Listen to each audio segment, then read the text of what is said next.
Vamos lá, tô com o Guga aqui. Guga é Gustavo Zanardi, é um ortodontista. O Guga eu já acompanho ele há um tempo. Ele vai falar um pouquinho dele, mas a gente teve um evento ontem. Eu tive a oportunidade de ter o Guga aqui falando um pouquinho sobre ortodontia, aprendendo um pouquinho com ele. Uma proposta de um programa educacional que a gente tem feito, mas enfim. E eu quero falar um pouquinho sobre ele aqui, sobre a trajetória dele. O Guga, ele tem áreas bem interessantes da vida dele, né? O Guga, ele vai falar um pouquinho, o esporte é algo muito intenso na vida dele. Agora a família que está dando uma mudada. A formação dele é uma formação muito boa, de muitas experiências no meio da ortodontia. E eu queria que você falasse um pouquinho, coisa rápida para começar, assim, quem é o Guga? Como é que você define o Guga hoje em todas as esferas da sua vida? Maravilha, então, Renato, obrigado pelo convite, pela oportunidade, uma honra estar aqui é, com você. E ontem, por sinal, foi um evento maravilhoso, né? Profissionais de altíssimo nível, parabéns pela iniciativa, desejo muito sucesso e tenho certeza que vai dar tudo certo. Bom, eu me formei em odontologia muito cedo, entrei na faculdade com 15 anos, me formei com 20 na Federal, na UFSC, e eu sempre quis fazer ortodontia, acabei indo para o Rio de Janeiro, onde eu fiz o ERG, que é uma formação integral, enfim, mais puxada, que como tem bastante gente aqui de Vitória, né, você tem vários colegas ortodontistas, acabei emendando mestrado e depois da UERJ acabei passando um tempo nos Estados Unidos, lá na Carolina do Norte, com o Proft e outros professores, que também abriu um pouco a cabeça, e aí quando eu retornei de lá, acabei indo para o sul, onde a minha família inteira é médica, eu sou o único dentista, a gente acabou, assim, adicionando a odontologia, assim, na nossa clínica, é, e basicamente é isso, né, de formação, né, vamos falar de coisas mais interessantes aqui, né. Mas vamos lá. Uhum. Ontem a gente estava conversando um pouquinho e o Guga falou que parte da formação dele foi aqui, mas depois você foi para os Estados Unidos e você ficou com um Profit. E para quem não é familiarizado, eu não sei qual vai ser o alcance desse podcast, mas o William Profit foi um cara, talvez uma das maiores referências em ortodontia e cirurgia ortognática, porque nós temos excelentes profissionais e autores que são referências para a ortodontia, mas não tramitam muito na cirurgia ortognática. E nós temos excelentes autores, professores, cirurgiões que são é, é, fenomenais na cirurgia ortognática, mas não tramitam muito na ortodontia. E para vocês terem uma ideia, o professor William Profit, ele, um dos livros dele é o livro de cabeceira para qualquer cirurgião bucomaxilofacial que quer fazer cirurgia ortognática. Mas o professor William Profit é um professor de essência ortodôntica. Então, só para vocês entenderem que o local que o Guga ficou e com quem o Guga ficou é com um cara extremamente conceituado e muito vivo ainda, apesar de falecido, mas muito vivo, com conceitos muito vivos e muito fortes até hoje na ortodontia e na cirurgia ortognática, né? Fala um pouquinho aí Com da. certeza. Eu acho que o mais legal dessa vivência aí são as histórias que a gente tem para contar. Eu tenho muitas histórias para contar que eu acho que pode agregar até mais que qualquer parte técnica aqui, mas basicamente assim, dando crédito, né? Eu acho que quem abriu essa porta entre a UERJ e a UNC foi um amigo meu, um excelente ortodontista que hoje é professor da UF, era o braço direito do Nelson Mucha, ele é egresso da UERJ, que é o Nani, né? O Alexandre Mota, um excelente ortodontista. Ele foi primeira vez para a UNC, ficou com a Lúcia Sevidanes, que é uma ortodontista brasileira da USP, super renomada, uma excelente pesquisadora. E quando eu acabei indo numa sequência de alunos da UERJ que foram para os Estados Unidos, quando eu cheguei lá, a Lúcia estava se mudando para Michigan e eu não queria ir para Michigan, eu queria ficar na UNC, então eu acabei trilhando um caminho mais difícil, assim, próximo, meio próprio, e eu acabei conversando com a doutora Sylvia Fraser Bowers, que era de Chicago, e a gente criou uma nova porta, digamos assim, né? Então deu bastante trabalho, né? Eu costumo dizer que as pessoas, que você deu sorte, tá aí, pô, penei pra ir pra lá, mas eu lembro que a sala da Silvia era exatamente ao lado da sala do Profit, E eles eram bem próximos, assim, e eu acabei, assim, lá na Carolina do Norte, eles têm uma coisa que eles chamam de um sotaque do sul, assim, o Southern accent, como se fosse redneck, que é meio caipira, assim, então fala, rá, rá, rá, você não entende direito, né? Difícil de contratar um serviço pelo telefone e tal. E aí eles falaram assim, ó, quando o Prof entrar na sua sala, ele vai falar com você, você não vai entender nada, você só dá risada. E assim foi. Uma primeira vez ele falou alguma coisa lá, rá, rá, rá, deu ha, ha, ha, ha, ficou assim. E aí chegou, pô, terceiro dia eu falei, não, preciso conversar com ele, né? E aí alguém falou pra ele que eu jogava tênis e tal, e foi engraçado porque você falou do esporte, né? O que me abriu portas lá, na verdade, não foi o meu currículo, nem os meus artigos, foi o tênis, né? Então isso é muito doido, né? Porque a gente acabou jogando tênis, assim, a primeira vez ele me buscar em casa. E é uma coisa, eu não tinha Instagram, né, na época, né? Assim, imagina, né? Fazer um stories aqui, ó, tô aqui com o Prof, ele tinha uma BMW velha, assim. Ele ia me buscar em casa, a gente ia jogar num clube, tipo um clube de golfe, assim, um clube de tênis mais antigo. E a gente jogava sempre dupla, apesar da idade, ele jogava super bem. Então, eu costumo dizer, quando eu jogava com ele, a gente ganhava, eu me esforçava, eu jogava bem, quando eu jogava contra, eu deixava ele ganhar, então ele sempre me convidava. E aí acabou que a gente sempre era dupla, a gente jogava com o Ackerman, sabe? Que é da classificação do sorriso e Uhum. das maloclusões, né? Que ele tem um irmão dermatologista, é o Jim Ackerman, até hoje ele é meu amigo, chama James Lowell Ackerman, ele e a esposa, que é a Odds. É, e um radiologista mais antigo também. E a gente jogava dupla e tal, e sempre depois do tênis rolava uma resenha lá, ele pagava uma cerveja pra mim, e eles contavam várias histórias, assim. Então, assim, teve história de vários autores, vários artigos, de livro e coisas que eu contei aí no curso ontem que foram bem interessantes, né? Mas, então, assim, o esporte sempre teve um papel importante na minha vida, principalmente para ensinar disciplina, hierarquia, né? Enfim, acordar cedo e saber que nada vem de graça, né? Então, eu acho que isso ajuda muito também na nossa profissão, que a gente tem que ir atrás das coisas e tudo mais, né? Mas eu costumo dizer, assim, que eu acabava, assim, quase todo final de semana eu ia almoçar, eu, o Profit e o Ackerman, porque eles eram bem mais velhos, assim, e eram muito queridos, muito solícitos, assim, eu tava sozinho lá, eu morava com um canadense, que era da seleção de hóquei da faculdade, e era um cara que tinha vindo da Europa, refugiado da guerra, a família morava no Canadá, e a gente almoçava e eu lembro que eles falavam assim pra mim, obrigado, Guga, por você estar almoçando aqui comigo, com a gente. Daí eu falei, pô, obrigado vocês, né? É uma honra. Aí eles falaram, não, é que aqui nos Estados Unidos os residentes, eles não gostam muito de andar com as pessoas muito mais velhas, tem preconceito. Eu assim, cara, falei assim, ó, por mim, ó, Preconceito de andar com a gente profit, pode né? marcar todo dia aqui, até eu ir embora, a gente vai ser um prazer. Então eu acabei indo lá pra casa dele, morava num condomínio de casas, assim, até para mais adaptado para as pessoas mais de idade, assim. E eu entrei lá na casa dele, na sala onde ele escreveu, na escrivaninha onde ele escreveu todos os livros, ele me deu um livro autografado, a esposa dele muito bacana, os filhos dele não seguiram o caminho da odontologia, que eu sentia que era uma coisa que ele sentia um pouco, assim, acho que o Uhum. filho era músico, enfim. E foi muito interessante essa vivência, porque acabou que a gente conhece os pormenores, os detalhes ali por trás, né, de algo que a gente estuda tanto, né? Então, o Profit realmente tem o livro de ortodontia contemporânea, que é a Bíblia da ortodontia, e tem esse livro de deformidades dento-faciais, que também é muito interessante para ortodontista e para cirurgião.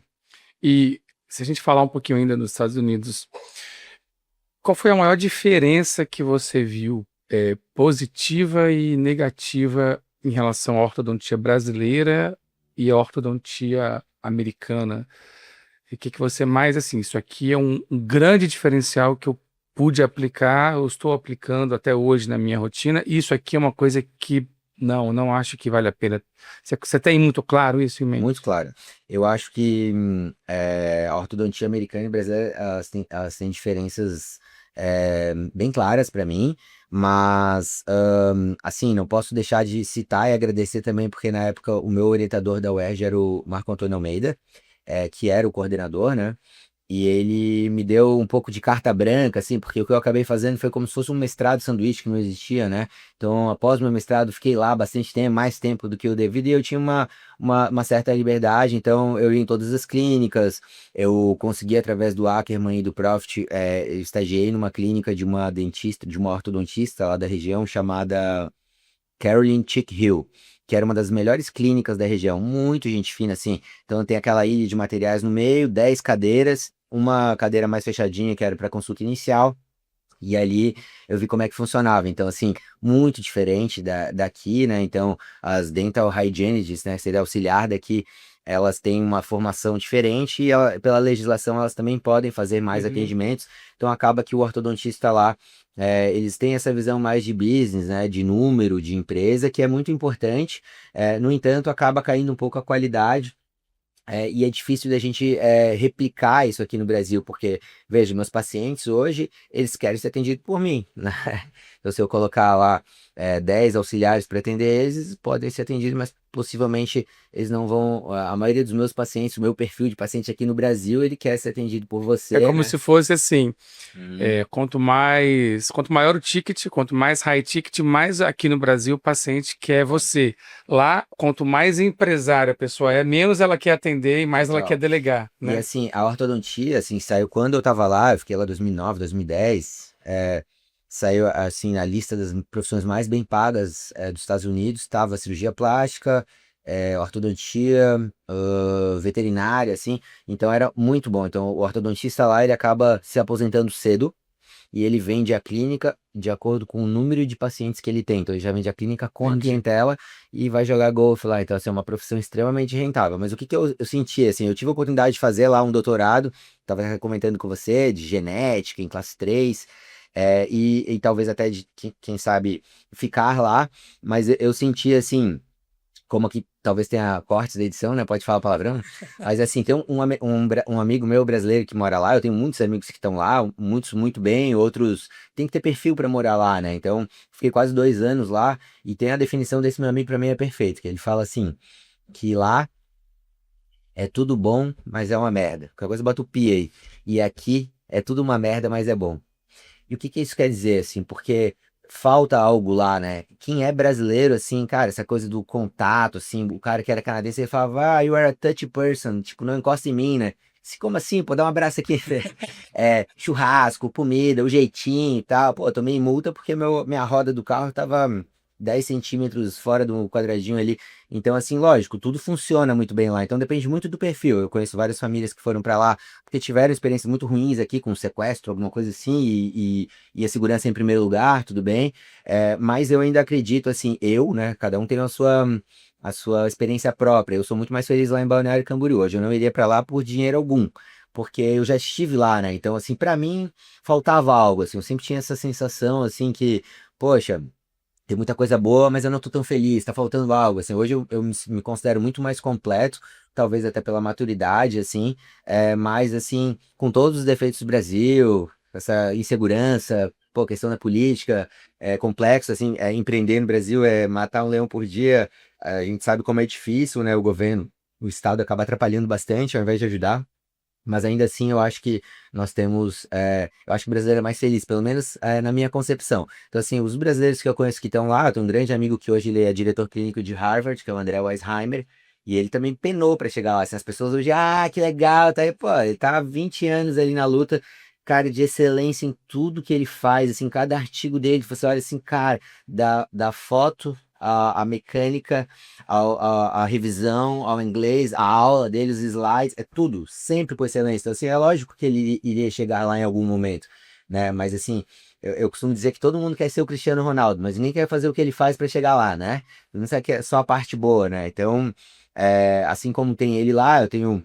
Leonardo Queires, que é um grande amigo meu, que ele tem até inclusive um programa chamado Revalida USA, que ele ajuda dentistas brasileiros a revalidar e trabalhar lá. E o Léo, ele fez formação parecida comigo no Fundão, na UFRJ, eu fiz na UERJ, ele é de Floripa, então a gente tem várias coisas em comum, e ele casou com uma americana chamada Lindsay, que é ortodontista da UNC quando eu tava lá, e que o pai dela já era odontista, então hoje eles têm 3, 4 clínicas lá, já tá mais americano, mais empresário, né? Mas assim, é diferente, né? Porque imagina, é, por mais bem treinada que seja a sua equipe, assim, se você fizesse 10 cirurgias ortognáticas ao mesmo tempo, onde você vai passando, não, faz assim, tá ótimo, é diferente de você, é diferente, né? Então, obviamente que o nosso custo maior é o nosso tempo. Uhum. Então, é natural que a gente possa cobrar mais se a gente está se dedicando 100% assim, àquele paciente e não delegando. tarefas, assim, né? Então, eu acho que essas são as principais diferenças. Eu lembro que os residentes americanos, assim, o residente que mais que era assim, eles se gabavam, por exemplo, olha, terminei esse caso em 3 consultas e 3 meses. Esse era o cara. Não era o cara assim, finalizei bem o caso, olha só o antes e depois que eu tratei, ficou sensacional, né? Então, acho que aqui no Brasil a gente tem uma qualidade de finalização muito superior, né? Lá tem uma questão de pagamento, também tem muito insurance, né? Muito plano de saúde, às vezes não é uma relação direta de pagamento com o dentista, com o ortodontista, mas ainda assim, eu acho que no Brasil a gente tem o melhor e o pior da odontologia mundial, por incrível que pareça. Então é uma miscelânea aqui, né? E isso que eu ia te perguntar, então você acha que a ortodontia brasileira do quesito técnica é superior à americana? Assim, os bons ortodontistas do Brasil, na minha concepção, eles são bons em qualquer lugar do mundo, assim, né? Inclusive nos Estados Unidos. Eu vejo muitos colegas que vão para os Estados Unidos e eles acabam conseguindo ficar nas universidades, porque o americano, ele é um pouco fechado, assim, para você trabalhar lá e clinicar e revalidar, enfim. E mesmo quando você faz todo o processo, você é um cara de fora, assim, eles têm uma certa xenofobia, mesmo você sendo, às vezes, tecnicamente superior. Porém, tirando isso, obviamente que tem muitos profissionais excelentes lá, mas eles têm mais essa visão de mercado, de número de empresa e tal. E aqui a gente tem uma coisa mais humana, assim, de tratar de saúde, de, né, finalizar bem o caso, assim por diante, de fazer o que é melhor para o paciente, não só ver como um número, assim. Então eu acho que nesse quesito, sim, digamos, um ortodontista top brasileiro, na minha concepção, acaba sendo superior que um ortodontista top lá. Tanto é que se você pegar o próprio Congresso Americano, o AO, os casos, assim, cada vez mais a finalização já são piores e antigamente eu não tinha vergonha, agora já mostra assim mesmo. E até com o advento dos alinhadores também isso é, também contribuiu, né? É difícil, né, de finalizar bem um caso e, enfim, eu acho que assim é difícil assim responder essa pergunta porque seria injusto. A gente tem bons e maus profissionais em qualquer país, mas eu acho que a nossa odontologia de ponta, ela é top mundial, assim. E falando um pouquinho de alinhador que você comentou aí, o que que você vê, como que você enxerga o alinhador? Onde que você vê que a ortodontia e a odontologia estão indo? Você acha que o alinhador ele é mais um vilão, um mocinho? Fala um pouquinho Assim, ó, quando eu dos estava nos Estados alinhadores. Unidos, eu não tinha dado esse boom, assim, do Invisalign, dos alinhadores, né, cuja marca principal, o sistema, ele é o Invisalign, mas tem outros, tem vários excelentes, tem a Compass, tem a Clear Align, tem a Angel. Click, tem a Angel, tem chinesa, tem, enfim, várias outras, Spark, tem uma série de marcas ali que, na verdade, cada um, bom é aquilo que funciona bem na sua mão, que você tem experiência, que você entrega um bom resultado, né? Então, eu diria que mais importante que o sistema que você usa é saber diagnosticar, é saber planejar e finalizar bem o caso. Então, não Uhum. importa o tipo de aparelho que você usa, né? Eu, assim, acompanhei desde o início isso. Eu perguntei pro Profit na época, e aí, o que que você acha da ortodontia lingual? Ele falou, não, cara, a ortodontia lingual não vai pra frente. E alinhador? Alinhador vai. Então, assim, aquilo lá já, ele era muito, assim, sábio, né? Eu acho que, assim, no início, quando surgiu, assim, ele veio a preencher um gap no consultório de muita gente, né? Que era aquele paciente que queria tratar, mas não queria ficar de aparelho. Então, ele tem uma excelente... eh, teve uma excelente inserção assim no mercado, né? E só que tem uma frase que é da Bíblia que eu acho muito interessante, que é assim, ó, o ser humano, né, o homem, ele é perito em acabar mal o que Deus começou bem, né, cara? Então assim, pô, o alinhador ele entrou assim, cara, tinha tudo para ser uma ótima ferramenta, apenas mais uma ferramenta. E aí, como tudo no Brasil, assim como a ortodontia com aparelho fixo popularizou e ficou lá clínica popular e assim, esculhambou a profissão, quando na verdade o problema não era o aparelho, né, e sim a maneira como estava sendo executada, né.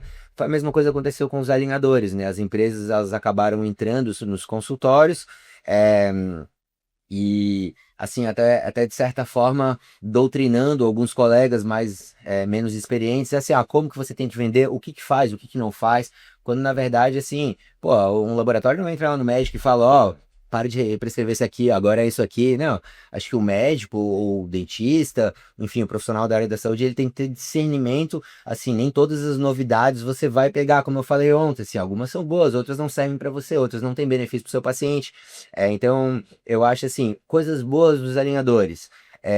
Eu acho que, por incrível que pareça, os alinhadores, eles serviram para aumentar o preço que a gente cobra, né? Porque assim, poxa, se eu cobro, vou chutar um valor fictício aqui, né? 20 mil reais com alinhadores, por que que eu não vou subir o meu, né? Que já estava baixo o aparelho fixo, né? Porque na verdade o custo maior não é o custo de material, e sim o custo do seu investimento em estudo e tudo mais, né? Para você entregar aquilo ali. Então, isso foi uma coisa boa. No entanto, assim, eu acho que falta um pouco de não só de experiência, assim, não acho que é, assim, mau caráter ou problema de índole ou de caráter, e sim, assim, até de transparência, eu diria, com os pacientes com relação à real aplicação dos alinhadores, né? Porque não é porque funciona bem na sua mão que você pode replicar isso no país inteiro, né? E em Então, assim, qualquer caso também. exato, sim. Então, eu costumo dizer uma frase, você pode correr uma maratona de chinelo, né? Ah, é possível tratar qualquer caso com alinhador? Sim, sim, é possível. Assim como você pode correr uma maratona de chinelo, mas será que é o mais indicado? Se você não colocar um tênis de placa lá, você não vai fazer um pace melhor? Enfim, eu diria assim que cada aparelho ele tem a sua indicação de acordo com a expertise do profissional, a indicação de cada caso e para cada paciente, né? Então, assim, imagina que a gente vai jogar tantos anos de ortodontia fixa fora e depender 100% da colaboração do paciente, entendeu? Então, assim, será que isso está indicado para todos os casos? Evidentemente que não, assim, né? Então, eu acho, assim, eu considero que algumas coisas que diferenciam um profissional excelente de um profissional bom ou mediano é como você lida com as intercorrências. Isso eu demorei para pegar, assim, quando dá um pipinaço numa ortognática, como você resolve isso? Isso é uma coisa que diferencia um profissional excelente de um profissional mediano. E a outra coisa é quando você deve ceder ao paciente, né? Que afinal é o nosso cliente, e quando você tem que se impor e falar assim, não, cara, isso aqui não.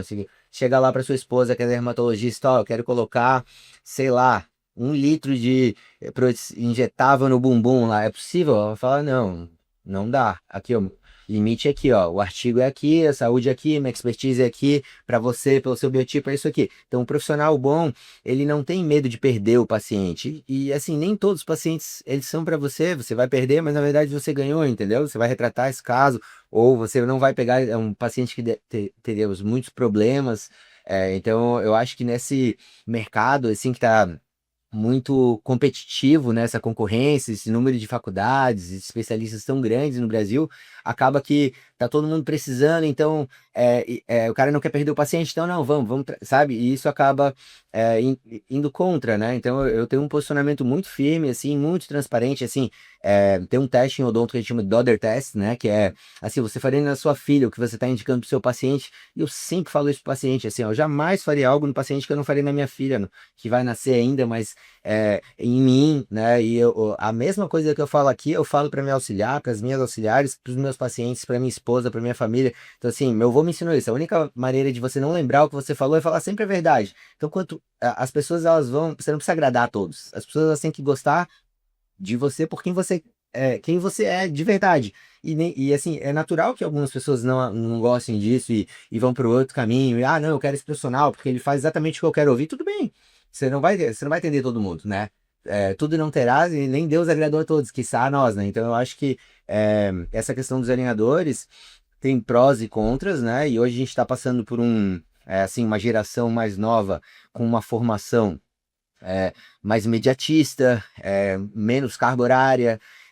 Então eles já querem lá, putz, me formei, o pai comprou um scanner, já virei top doctor e tarará, tarará. Só que na verdade não existe almoço grátis, assim, né? Então, que nem tem naquele livro Outliers lá, as tais 10 mil horas, né? Para você ser excelente em alguma coisa. 10 mil horas equivale a 10 anos de prática diária, 8 horas por dia, em algo para você ser bom. Foi assim com os Beatles, foi assim com os melhores jogadores do mundo. Por que que você vai ser o Alecrim Dourado que vai no primeiro ano, se eu pegar os meus primeiros casos, eu tenho vergonha, né? Temos. Então, temos, é uma curva de aprendizado que não tem como você pular, assim, são atalhos que as novas gerações procuram, até por conta da internet, da comparação de rede social e tudo mais.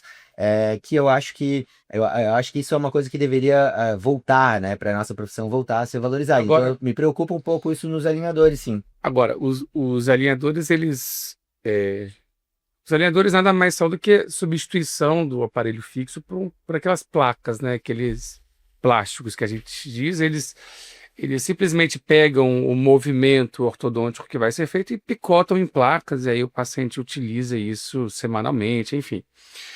E tem agora algumas empresas que já estão dando um passo a mais. Então, nos Estados Unidos já era assim, já tinha uma categoria de tratamentos que poderia ser feito por não ortodontistas, ou seja, não especialistas podiam nos Estados Unidos tratar a ortodontia desde que fosse uma ortodontia pequena, e agora isso chegou ao Brasil.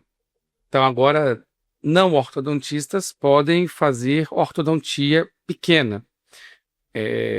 O computador, junto com centros de treinamento, fazem isso. Olhando esse cenário, você acha que é só questão de tempo para acabar a ortodontia? Porque a gente está indo para um cenário, ok, tem a evolução, tem a IA, tem tudo isso, mas a gente está indo para um cenário onde eu, cirurgião, se eu quiser tratar ortodontia, eu posso. Eu não estou entrando no mérito de certo Uhum, ou errado. sim. Eu posso porque existem empresas que me permitem fazer isso. Então, a tendência é a gente depender menos do humano nessa evolução. Então, olhando essa linha de raciocínio, você acha que é o fim da ortodontia para os próximos, mesmo que sejam décadas, ou você acha que existem outras variáveis que vão mudar esse jogo? Assim, quem sou eu para dar essa resposta? Assim, talvez não tenha uma única resposta certa, mas eu falo com a maior tranquilidade que eu tenho certeza absoluta que não, assim, absoluta. Pelo seguinte, assim, desde o início nos Estados Unidos era assim, eles chamam de GP, né, que é o General Practitioner, seria o clínico geral aqui, né? Então, eles faziam um caso mais simples lá e o software que determinava se era para GP ou se era para especialista e tal. O que que eu vejo, assim? Eu acho que a inteligência artificial, obrigado, ela não vai substituir a todos os profissionais, somente quem não souber se remodelar, né, ou se adaptar, né, que é aquela coisa, nada se cria, tudo se copia, e, tipo, você tem que ter essa capacidade de mudar, assim como você teve uma formação, você aprendeu cirurgia ortognática minimamente invasiva, adequou as osteotomias e os pacotes para melhor recuperação e está sempre buscando algo e agora projeto com ortodontistas do Brasil inteiro. Então, assim, eu acho que a área da saúde, ela sempre vai depender de um toque humano, independente do algoritmo, independente da inteligência artificial. Eu acho que a gente sim tem que utilizar isso a nosso favor, e a gente utiliza muito, né, na nossa clínica, a gente usa bastante inteligência artificial, mas assim, há coisas que ainda não são. Não é possível fazer com inteligência artificial, principalmente essa questão do feeling, né? Dessa decisão aqui, como é que eu vou tomar. Assim como em cirurgia, por mais que você saiba, domine a técnica, algumas decisões elas são subjetivas, né? Na hora da cirurgia, e eu acredito que isso, mesmo com o planejamento ali digital, com guias e tudo mais, o feeling do cirurgião é soberano, a tua expertise ali, a clínica é soberana, né? Com relação a qualquer exame ali, né? Acredito que você também Não é à concorde toa com que os isso. exames se chamam exames Complementar. complementares, né? Para complementar o nosso exame. Eu acho que isso não vai acabar, mas assim, pensa no modelo. O que aconteceu com a ortodontia com o aparelho fixo, né? Os brackets, popularizou. Então, assim, lá no passado, opa, é, pensando se eu tiver uma carteira de clientes de tanto, pagando tanto por mês, tererê, tererê, tererê, então criou-se as clínicas populares, aonde esse nome tá errado, né? Mas assim, a ideia seria você ter uma taxa menor e você ter como se fosse uma renda passiva recorrente, que fizesse girar ali, independente se o tratamento tá indo bem ou mal, independente, sabe, contando com o inadimplência e tal, e virou mais um business. É, com o alinhador, se você parar para pensar, é, é um prato cheio para isso, porque a quantidade de riscos é menor, fio espetando, machucando, quem mora fora, você pode aumentar o intervalo entre as consultas. Pô, o planejamento é todo feito pela empresa, né? Tu delega até a responsabilidade, mas eu penso assim, imagina que uma paciente ela vai operar com cirurgião plástico, certo? E aí ela perdeu parte do rosto dela, o peito, enfim, ela vai processar a marca do implante do silicone? Não, ela vai processar o dentista. Então a responsabilidade é total, o médico, a responsabilidade é total. Então, assim, por que que a gente está delegando o planejamento se a responsabilidade é sua? Você tem que ser responsável por aquilo ali, mesmo que você terceirize, né? Então, assim, é o básico de pai e mãe, né? Para você saber fazer, mandar fazer, você tem que saber fazer. E eu acho que, assim, encurtando esse caminho, indo direto para essa terceirização, você nunca vai ser um bom profissional. Você tem que saber dobrar, você tem que saber traçar, você tem que saber até coisas básicas, você tem que saber a parte toda nova de scanner e tudo mais. Então, eu costumo dizer que o que importa é o piloto, né? O que importa é a máquina ali. Assim como no esporte, a gente estava falando sobre isso, você pode ter o melhor bike lá, assim, eu acho que ainda assim o material humano é o mais importante. E óbvio que tudo serve, tudo nos facilita, nos ajuda, né? Essa questão de tecnologia, assim, eu sou um adepto naquela curva de Rogers, eu sou um tô no início dela, sou daqueles primeiros a comprar as coisas, a adquirir, a testar. Eu sou muito, assim, me considero inovador. No entanto, devido à minha formação e até à minha personalidade, assim, as pessoas com quem eu convivo, eu tenho muito pé no chão com relação a isso. Não é pelo fato de eu estar testando e ser entusiasta que eu vou aplicar isso em todos os pacientes ou que ele serve para todos os pacientes, sabe? Eu acho que tudo são ferramentas que na mão de um bom profissional você vai saber quando indicar, quando não indicar. Então eu gosto muito de uma frase de um neurocirurgião britânico chamado Henry Marsh, que ele ganhou até um prêmio Nobel, Escreveu que um ele. livro, né? Isso, ele fala. Eu tenho um livro dele chamado Missions, mas assim, tem mais de um livro. Que ele fala algo parecido assim: um cirurgião, um médico, enfim, um profissional, ele precisa de 3 meses para aprender a fazer uma operação, um procedimento, uma cirurgia, enfim, 3 anos para saber quando indicar e 30 anos para saber quando não indicar, né? Então, tu imagina essa galera que faz qualquer coisa de harmonização sem nenhum tipo de formação adequada, agora com a cirurgia facial permitida ou não por uma canetada do CFO, será que esses profissionais eles estão pensando realmente no bem-estar do paciente? Será que a culpa é do médico de fazer uma reserva de mercado? Ou será que também tem um interesse financeiro muito maior, né? Então, assim, acho que tudo tem que ser avaliado com calma. Cada caso é um caso, assim como a gente tem excelentes dentistas, cirurgiões como você. O com maxila a gente tem profissionais que não têm a formação adequada e que pode dar problema, sim. Então, eu acho que tem que cuidar muito com isso, né? Só um parênteses, Uhum. apesar de não ser a sua área específica, mas você acha que a odontologia deveria liberar essa especialidade de cirurgia estética orofacial? Eu sei que você está na ortodontia, mas o que você vê olhando de fora? Porque eu estou mais dentro do Sim. furacão ali, né? É. Então, isso aí já é algo meio da minha rotina, converso isso o tempo inteiro, enfim. Você olhando de fora, você acha que deveria ser liberado? Sim, não? Eu, assim como, assim, talvez agora ele vai me expulsar do podcast. Não, assim como quando teve a harmonização, eu era totalmente contra. Eu sou totalmente contra a liberação, porque eu penso da seguinte maneira: eu tenho a Mas grata, você é tive. contra porque a sua família é de médicos, Não, ou você é contra então. porque você construiu esse raciocínio? Não, acho que independente da minha família, assim, eu digo mais pela minha formação de odontologia mesmo. O que que eu vejo, né? Eu tive a grata oportunidade de conviver com excelentes cirurgiões bucomaxilofaciais, assim como você, egresso da UERJ, de Piracicaba, da Unicamp, de Araraquara, dos Estados Unidos. Então, assim, talvez os melhores do mundo. E esses cirurgiões, eles fazem o que eles quiserem. Se eles quiserem operar qualquer tipo de cirurgia plástica da face, vai operar muito melhor que muito médico ruim, por exemplo. Então, mas não é. O problema da lei não é esses profissionais. O problema da lei é que sempre tem um jeitinho brasileiro ali, a questão do MEC, do curso, da quantidade de alunos, da carga horária e tal.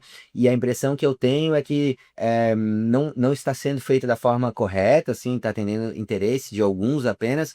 E eu tenho receio dos maus profissionais, entendeu? Então, assim, poxa, por que que eu levanto a bandeira do Board Brasileiro de Ortodontia, que é um selo de excelência de qualidade clínica? Todo mundo deveria ter. Nos Estados Unidos, para você ter a licença em cada estado, você tem que ter o ABO, que é o American Board of Orthodontists. Para você ser ortodontista nos Estados Unidos, você tem que ter 4.000 horas de carga horária. Na Europa, é 5.000 horas. E no Brasil, por que que é 1.500? Porque nós somos mais inteligentes?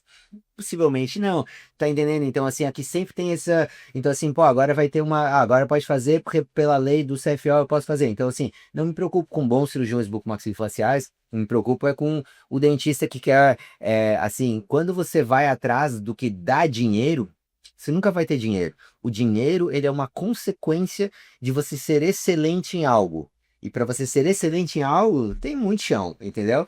Então as pessoas já querem aqui, ó, putz, agora blefaroplastia, lipopapada, fronoplastia, facelift e tudo mais. Só que não é assim, sabe? Então, assim, é lógico que minha preocupação maior é com o paciente mesmo. E, assim, sempre vai ter mercado para os bons profissionais. Imagina que eu só faço retratamento, já tem 20 anos, imagina você e os demais cirurgiões com essa quantidade de problema que vai ter. Mas será que isso é uma coisa boa para a população em geral, assim, sabe? Ou está atendendo uma classe específica? Então eu vejo com bastante preocupação, assim, inclusive porque o CFO também é um reflexo da política nacional, né?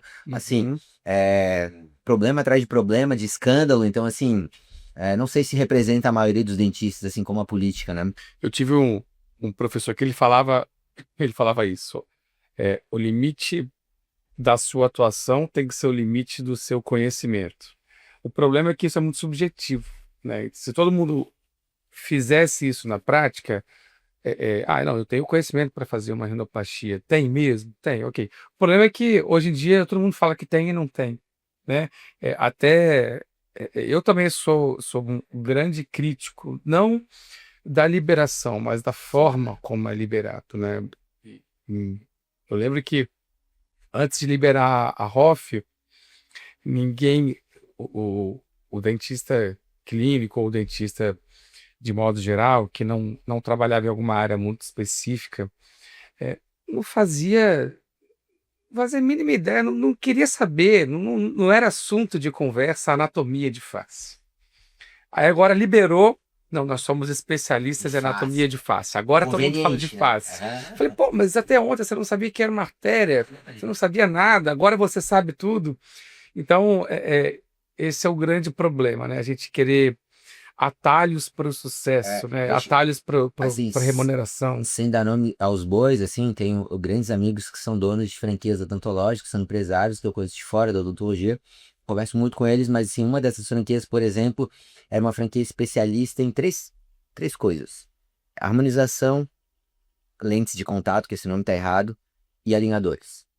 É, a franquia tinha, vamos colocar lá, uma delas tem, que é de implante, tem mais 600, essa daí, ela tinha umas 80 unidades, todas fecharam.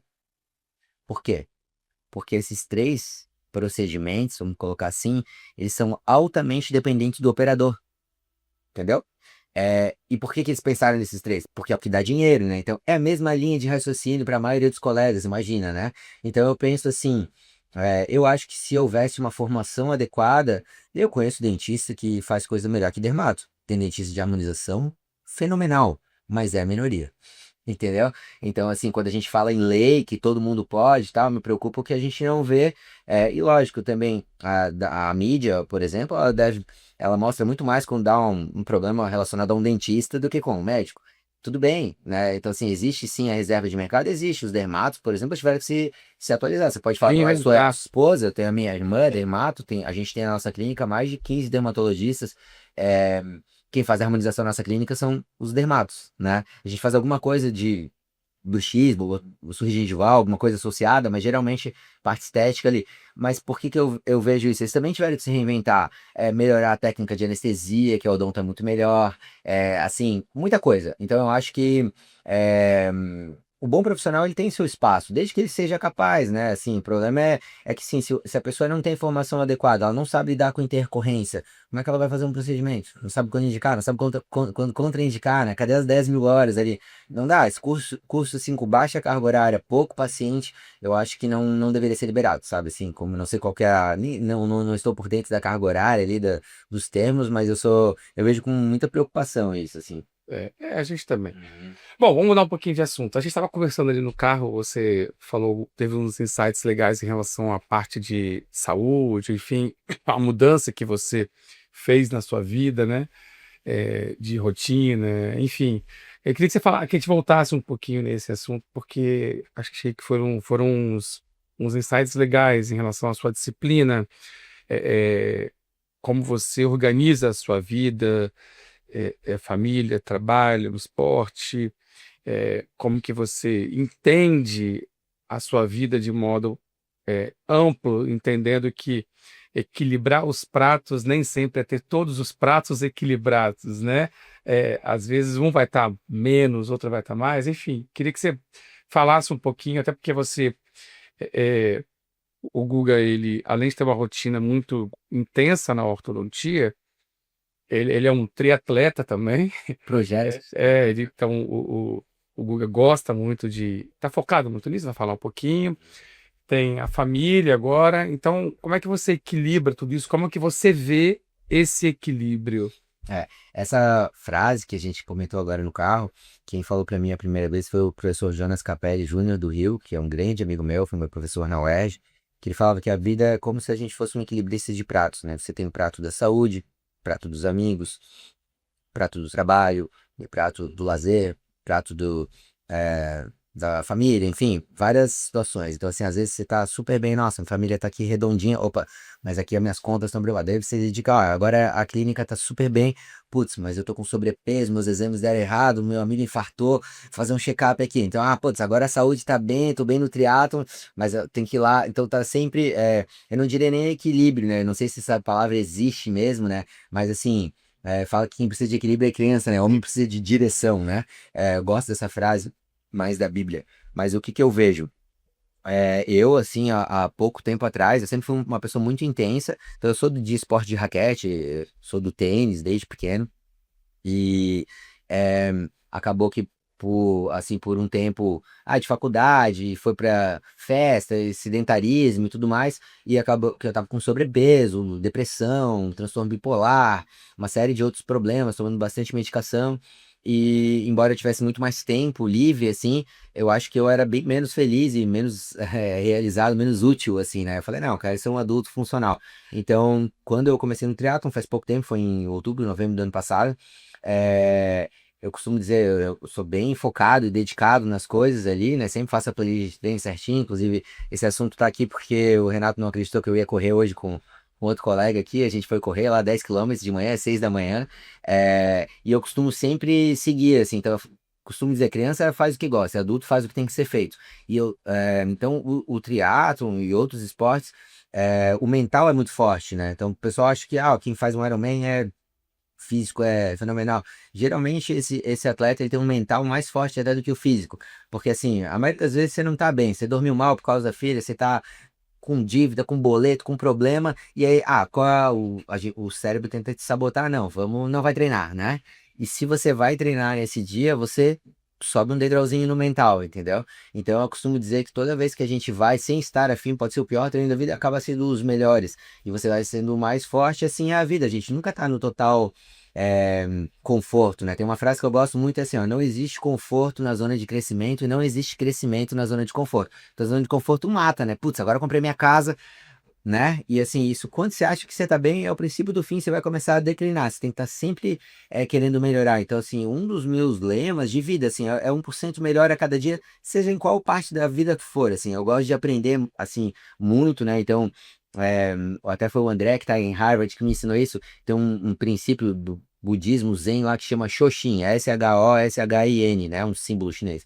Que é do budismo zen, que ele chama Beginner's Mind, né? Que é mente de principiante. Então, assim, não importa onde eu vou, onde foi ontem lá, não saber o nível dos colegas e tudo mais, você tem que sempre entrar e sentar ali com humildade, com a beginner's mind. O que que é essa mente de principiante?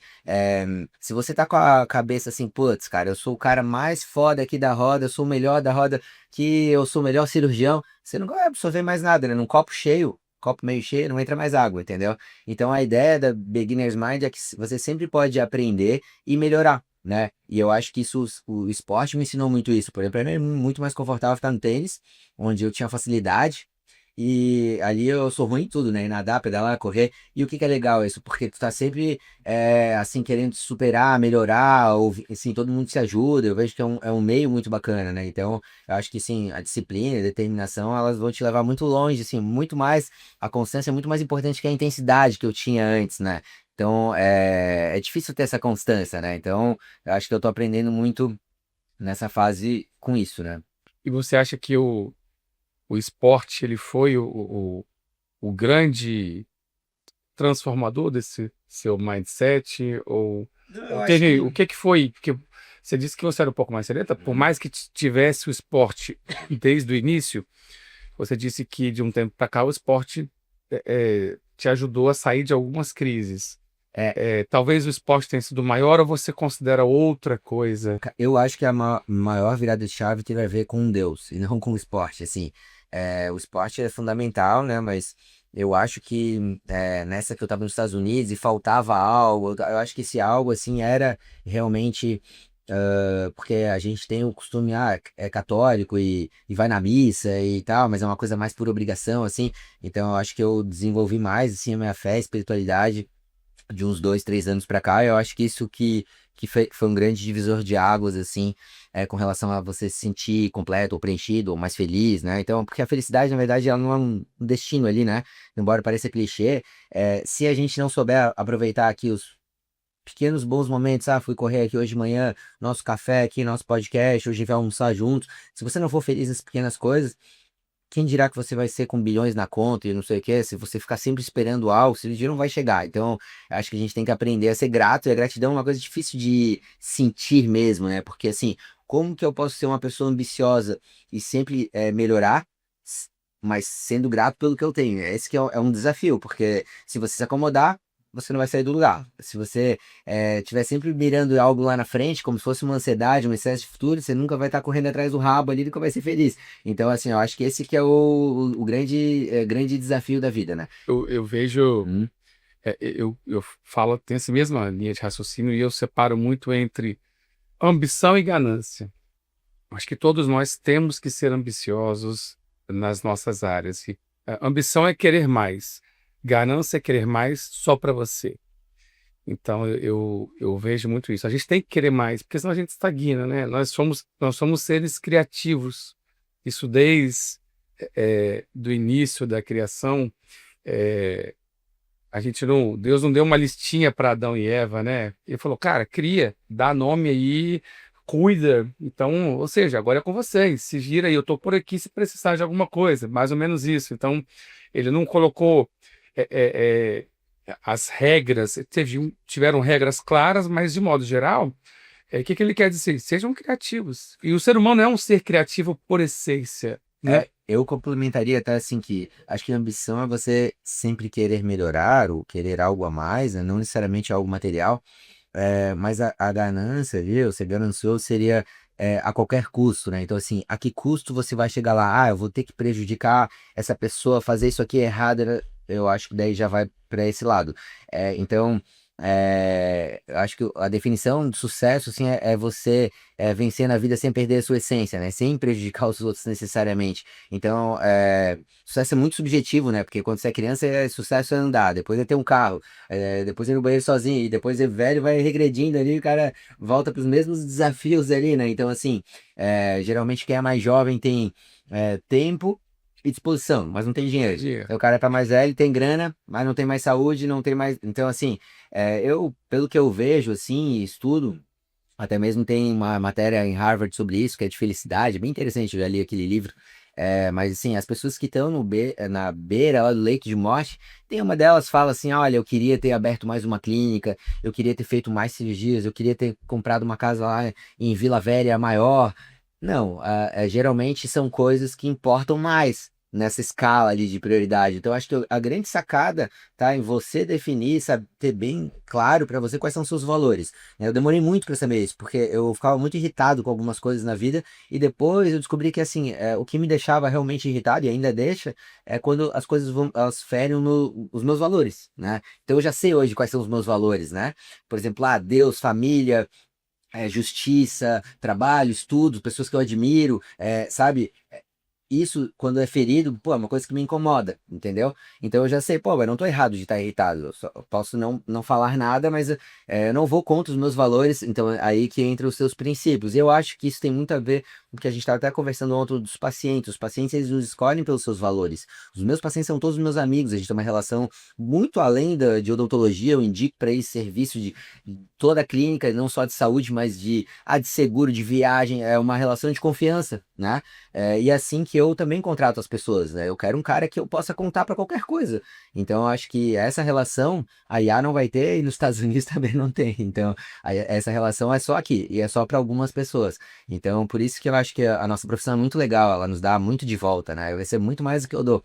E assim, até essa semana a gente vai ter, na nossa clínica, vai ser a terça-feira, a gente vai fazer uma triagem, que é Dentistas do Bem, eu sou coordenador de Balneário Camboriú, então a gente atende crianças carentes de 11 a 18 anos, manda esses dados para São Paulo e eles distribuem para a gente e selecionam os pacientes com mais problemas bucais, mais baixa renda e mais perto dos 18 anos por conta do primeiro emprego. Então é bem legal. Isso eu faço mais de 6 anos lá que eu sou coordenador, eu nunca divulgo isso, mas a ideia seria, tipo, a gente atingir um público maior, então esse ano a gente está fazendo uma ação de marketing para tentar chamar mais crianças carentes lá, e vai fazer tudo na clínica mesmo. Então até não era o assunto, né, mas Legal, legal. aproveitando. Né? E você falou um pouquinho que você falou do crescimento profissional e tal. Você se considera, você se considera bem-sucedido? Você se considera um cara de sucesso hoje? E a outra pergunta é, independente de se considerar um cara bem-sucedido ou não, é, o que mais você quer alcançar em qualquer esfera da sua vida? São perguntas difíceis, a gente podia ter combinado isso antes, né? Mas assim, eu posso pegar mais uma aguinha depois, por favor? Putz, sem falsa humildade, eu assim não me considero assim um cara bem-sucedido como as pessoas me consideram, né? Então, eu tenho uma coisa que me incomoda muito, que é quando você vai olhar no Instagram da pessoa e tá lá assim, ó, referência em rinoplastia. Que acho que assim, ó, a pessoa que se auto-intitula referência é uma referência. Quem te intitula referência são os seus pares, os seus colegas.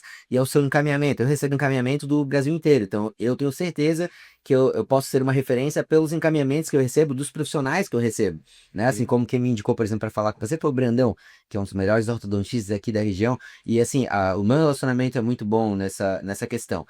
Então, eu acho que essa pergunta não é a pessoa que vai dizer, ah, sim, eu sou bem-sucedido ou não, até porque o sucesso é muito subjetivo para cada um lá, talvez. Eu alcancei muito jovem uma posição na minha. Sempre tive uma relação, a questão de relacionamento muito boa. Então, eu tive, fui presidente da BOR, fui de CRO, de CFO, enfim, tive a parte política também. Então, eu acabei tendo com uma idade jovem, dando aula, sendo entrevistado, sendo palestras e tudo mais. Mas eu não sei se isso é o sucesso, assim, né? Então, eu acho que sucesso é você ir de fracasso em fracasso sem perder o entusiasmo, sem perder a sua essência, sem prejudicar os outros, e mais relacionado a como você faz as pessoas se sentirem, a fazer o bem, né? Então, eu sempre procuro hoje, assim, uma coisa muito mais ampla, né? Que é deixar um legado dos meus filhos, eu quero que, minha filha chegue lá, sou filho do Buga, vem cá, porta aberta, pode estagiar aqui, é esse, sabe? Assim, histórias dignas de serem contadas, e é difícil, né? Eu não sou pai ainda, né? Você já é pai, e vai ser pai novamente agora, gêmeas, né?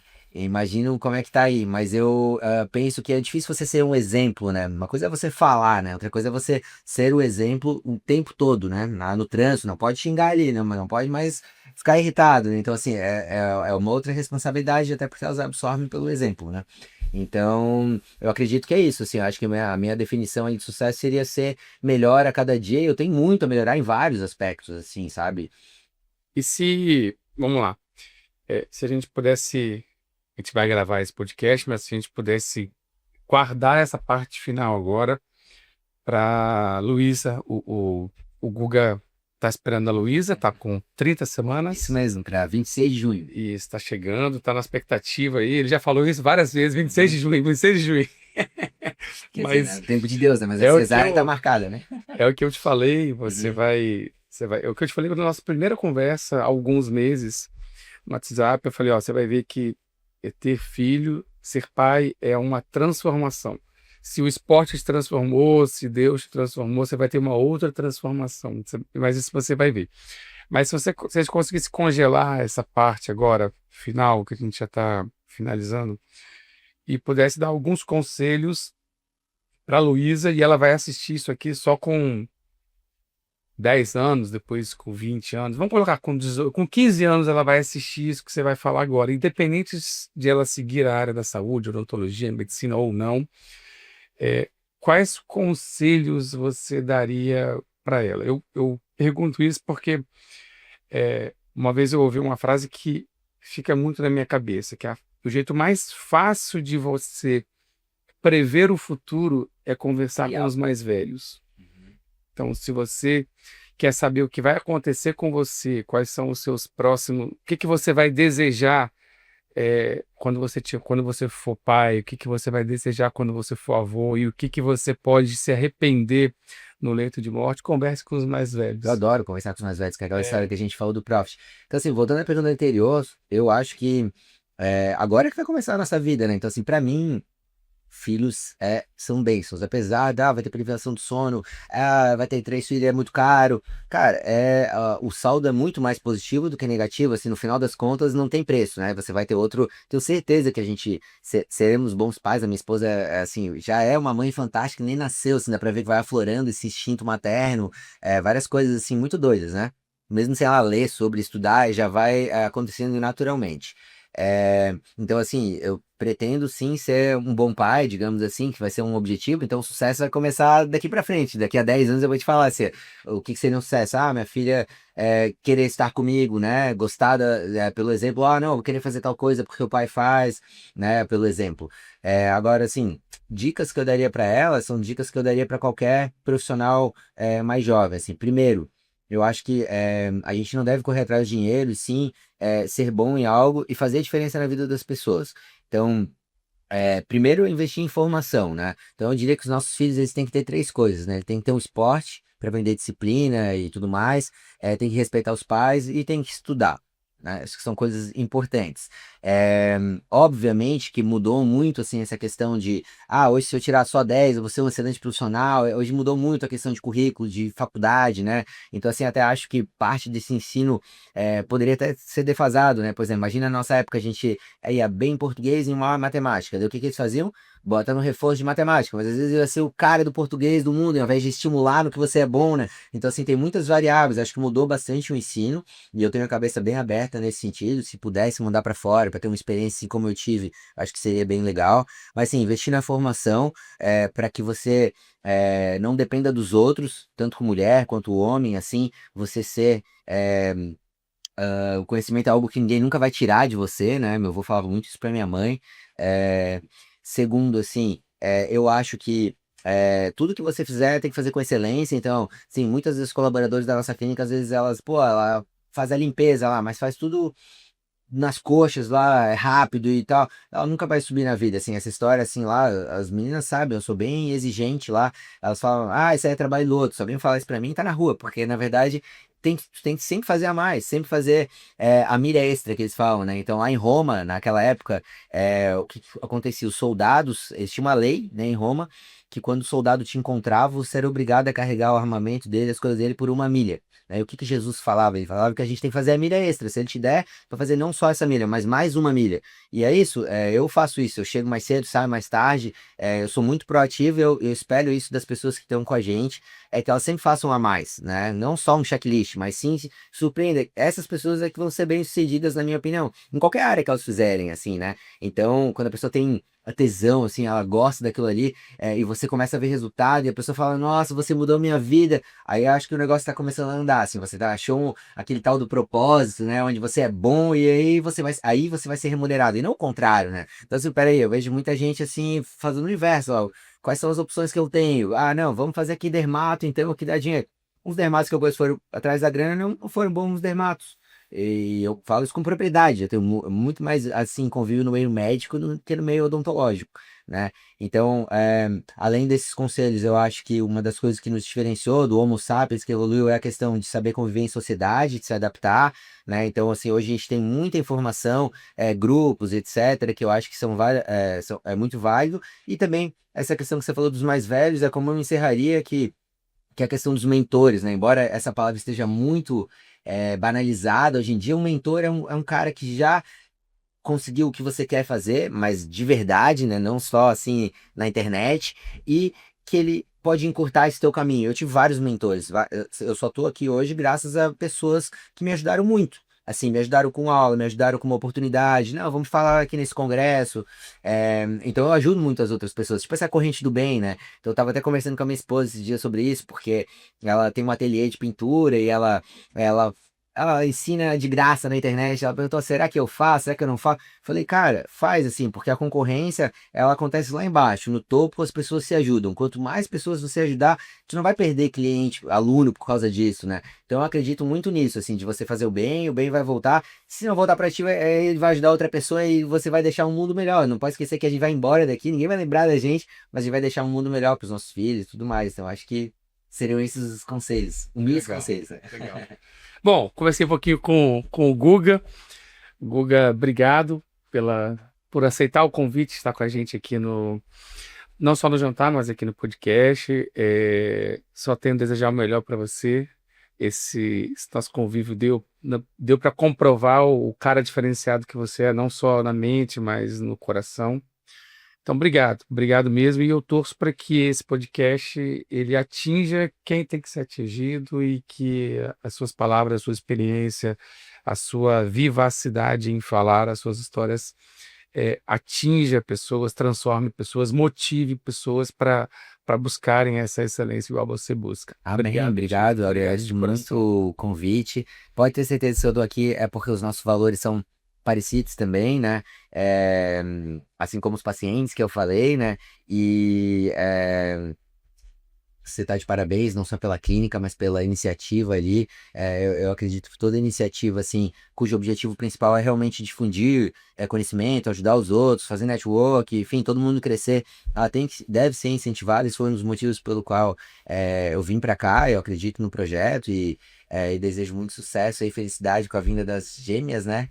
Sofia e E Valentina. que Deus. Aí, E ó. Gêmeos. Luísa, Isso. agora. Que Deus abençoe. Obrigado pelo convite. Amém. Foi uma honra. Obrigado, Contem comigo obrigado, aí. obrigado. Um abraço. Valeu, obrigado.